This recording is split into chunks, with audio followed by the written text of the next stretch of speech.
Hi everyone, welcome to my channel. In this video, I want to share the untold and unpopular story of international students in Canada, which could be the case in UK and US and so on. I'm specifically talking about Canada because I schooled in Canada of recent, and so I have very recent experiences. Now, many of our international students are actually experiencing rough time in those countries, but many will never want to talk about those experiences. Today I want to talk about it because something happened very recently, and actually I want to start with what happened yesterday. I was in a meeting and a young man who just moved in August said, while introducing himself, said, "I am lonely. I'm the only one here and I'm really lonely." That rang a big bell in my head. He's a master's student, which means he's a mature student, and he's lonely. Asking friends there, people, to please be the family that he has out here. Again, in December, a 19-year-old student was shot at Winnipeg, Canada, over a mental health breakdown, and the police was called to save the situation. But unfortunately, over whatever reason that we are yet to know the full details of, this young man was shot. The record has it that he was shot 3 times and he died. Now, what I'm going to talk about is about the untold and unpopular mental health situation that our international students experience. And I'm talking from the angle of someone who have lived with them as an older student.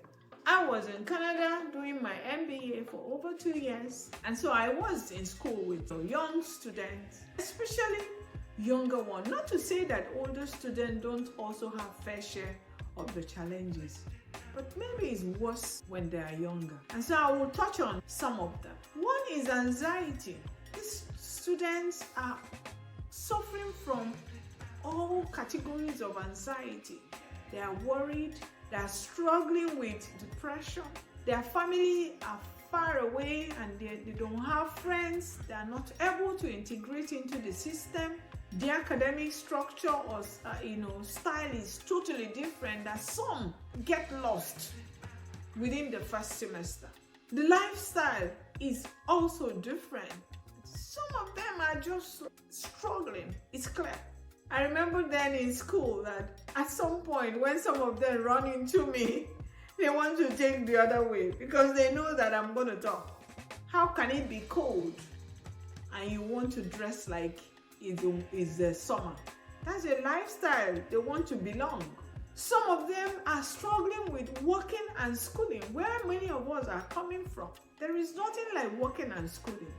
Many of us just went to school. Even if you work, that will be during holiday. But in this system, people work and school. Some are not just struggling with working and schooling. Some of their family members back home are placing financial demand on them. I saw those, and that's the truth. And because they are trying to impress us at home, they may not always tell you all they are going through, and it leaves them broken. Some will eventually not be able to continue their education. Some may not have enough money to pay for school fees, but they have sent money to their mother, their father, or whatever, their girlfriend, boyfriend. Come on, these children are swamped by a lot of problems, and nobody wants to talk about it. Apart from the casualties I mentioned, I also know at least 2 other people that succumbed to suicide, African students in different locations, and I'm not sure there were explanations. We want to talk about what we can do. What can we do about this? But before we talk about what we can do, I want to also explain some of the signs. I'm not a psychologist, I'm just talking based on my personal experiences. However, I have a certificate in psychiatric mental health. So I understand mental health issues when we see them. So what do you begin to notice? Parents, we send our children away and we don't keep close observation. Some of us will keep reminding them, oh, we so learned to send you, don't disappoint us. So they're struggling, they're not able to tell you. So when we send them out, let's make sure that we're helping them to keep a close communication with home. When they are no longer able to keep those communications, begin to think that something may not be right. They are no longer able to communicate with you. You're calling them, you're hearing, I'm busy, maybe I'll call you back. Hey, is a red flag. The other one is when you notice that they are not able to tell you up front what is going on in their life. They start a sentence and just say, don't worry, I'll be fine. Hey, is a red flag. So don't keep quiet. When you begin to notice some of this red flag, then it's a time to draw them closer to find out what's going on in their life. Remember, some of them are struggling with not just that they are in a foreign land, but that is when they are beginning to build relationship with opposite sex and so on. And so they are struggling with relationship crisis as well. Some are struggling with communication at work culture.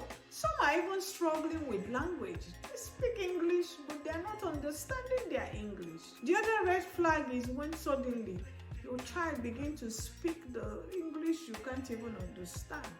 I'm not saying that they will not pick those accents. They will definitely do it, but not necessarily with you when they're talking with you. You know how you speak all the accent, but when you go home, you speak your normal language. So you should be able to identify the red flag. Now, what do we do? Because we need to find a solution, both as a community, the government, and so on. I must be fair to the government of Canada. Several universities in Canada have structures and systems to help our children. But do they know about it? I'm not sure. Even though it's usually part of the orientation in school, every school has counseling support. And when you're a registered student, you're also eligible for medical health care, including mental health care. Please, students, if you need help, access it. During COVID, I struggled very much while in Canada because I needed more access to my family, and it was at some point really harassing me.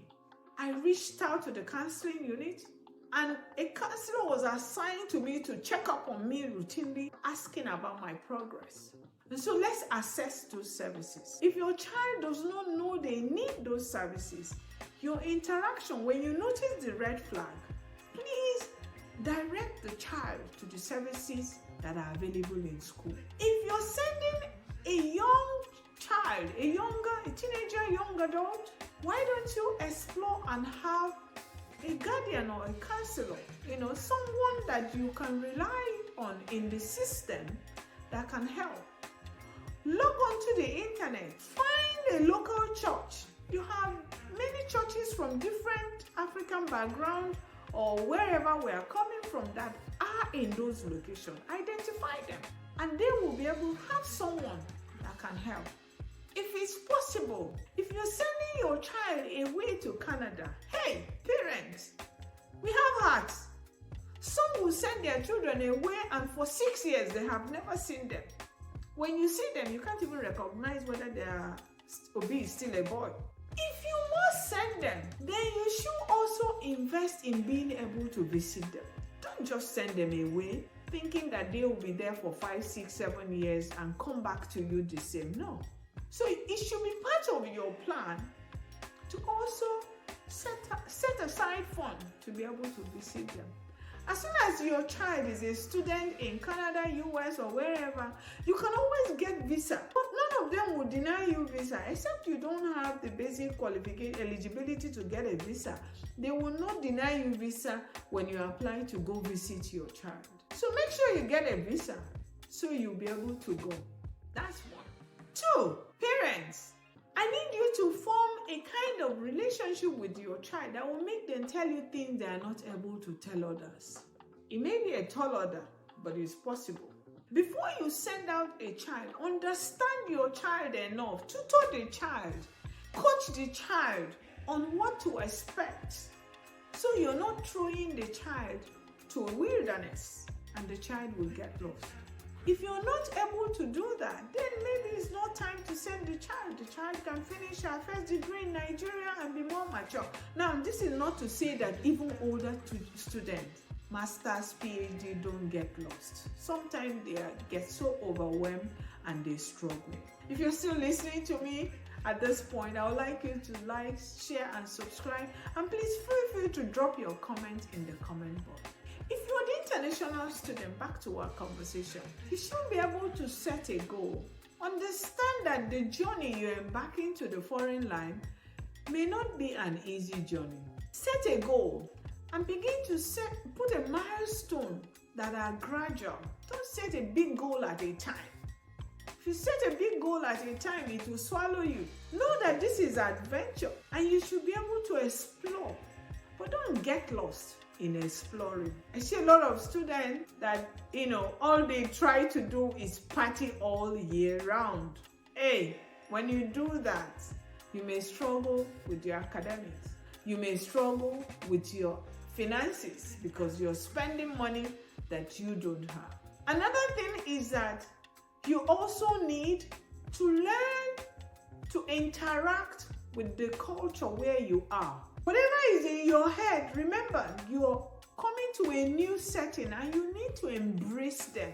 Acceptance. Even though you don't get lost in the system, but you need to accept where you're going to. If you don't accept them, then why did you come? Who knows, when you have accepted them, then they begin to see what is good in you too. Because it's about learning from one another.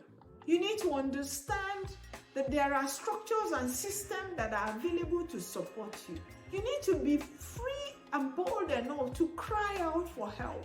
Like the young man I said I met yesterday who said, I am lonely. I am very lonely. I came in August, I was here through Christmas, I was lonely. And you can be sure that today, I personally reached out to him. I needed to give him some African, Nigerian jollof rice so that he can connect. If you open up, if you say this is your situation, people will be able to help you. But if you bottle it up, you may not be able to get the help you need. There are support systems. Don't wait until it gets bad. Don't wait until you become a problem in the system, before you seek for help. Don't lose contact with home. Somehow, there is succor that comes with connecting with home all the time. When the home understands your struggles, they are better to understand you. I talked about international older students. I had some students in my MBA class who were struggling. One particularly told me she was watching herself failing this and failing that, and she was like, what do I tell my parents? This is the case of some of these undergraduates especially.